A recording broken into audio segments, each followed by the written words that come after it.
Leg lance again is something, it may sound repetitive, but again body balance and head positioning is important to batting.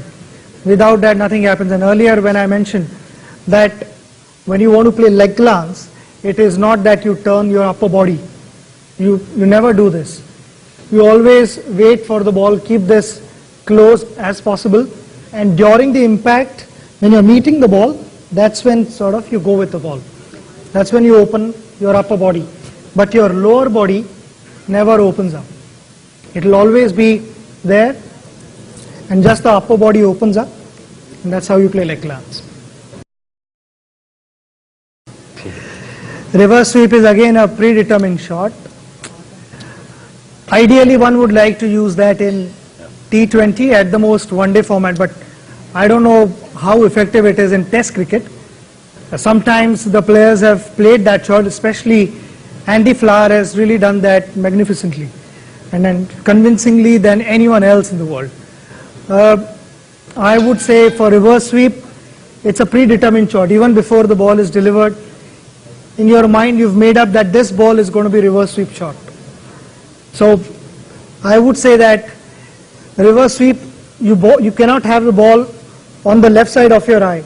It has to be always either in line or on the right side of your eye. And there are few batsmen who change their grip, but if you're not going to change the grip, it is extremely important that your wrist goes down there. So even if it's a Yorker, you reach there. And then you are again, if it's a fastest ball, then you are using the pace. If not, you can sort of gently tap it. But you're saying it's predetermined, so what happens if after you predetermined it, the ball is on the leg side? Then what you do? You got to leave the ball then. Or still end up playing that shot because you've already committed. But that is what reverse sweep is about. I don't think there is any batter in the world who picks the line and then decides to play reverse sweep shot. It's too late. We did uppercut. So for uppercut, you want to go under the ball so that you get height there. You want to hit that for a 6. So you need to get under the ball and you need to scoop it a little bit. But for normal cut, it is exactly the other way around. You want to get on top of the ball. So, and then once you've figured out the length and the height, then all you need to do is go in line and roll your wrist so that the ball stays down. Okay, I tried that this year in the IPL, and basically helicopter shot is played to a ball which is more or less Yorker length. And then you keep your weight of back foot and try and get under the ball. You want to get under the ball, and then everything is played with your wrist. You just need to get under the ball and do this.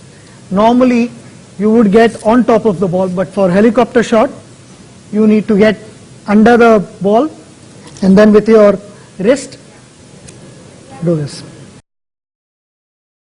Late cut is more or less the same thing for what you would do to square cut.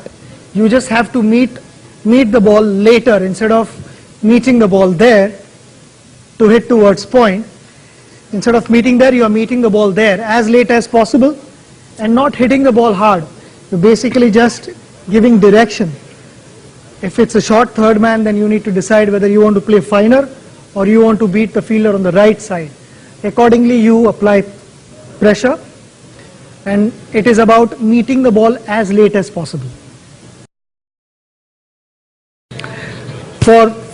Generally for batting, you want to be side on. You don't want to open up unless somebody is bowling in swingers to you. But normally if somebody is bowling an outswinger, you would want to keep the shoulder close, upper body close. And then again, you got to make sure that the ball, you cannot play a cover drive if the ball is on middle leg stump. You can't go there. Ideally you want to play, unless you want to do inside out, cover drive. Yeah, I mean that happens as the time goes by. You've spent some time, you can do all those things. But ideally when the ball is around there or between off stump and maybe the fifth stump, is where fifth or sixth stump is from there where you want to play a cover drive. And it's about staying side on and just extending your upper body. You make it sound a bit simpler than it actually is, but Sunny, why don't you also come in and have a shot left? Let's bowl one over at Sachin to just see some extra cover drives. Outside the off stump, you said? Yes. So you go there.